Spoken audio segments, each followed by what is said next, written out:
अस्सलाम वालेकुम friends, welcome back to my YouTube channel daily tips with Asma. Fazal Ahmad नाम का शुमार लड़कों के नामों में होता है।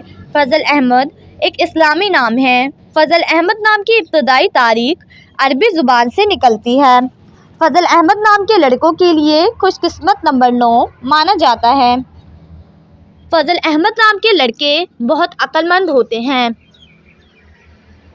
फ़ज़ल अहमद नाम के लड़कों के लिए खुशकिस्मत दिनों में मंगल और जुमेरात का दिन शामिल है।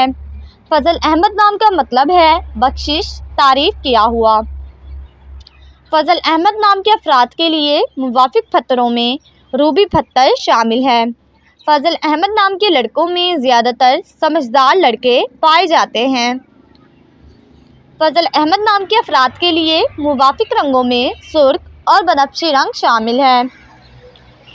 खुशकिस्मती वाली धातों में हिंसों के हिसाब से तांबा और लोहा शामिल है। फ्रेंड्स, अगर आप अपने नाम का मतलब जानना चाहते हैं तो कमेंट बॉक्स पे अपना नाम लिखें। इंशाअल्लाह हम आपके नाम की वीडियो ज़रूर बनाएंगे। Thanks for watching. अल्लाह हाफिज़।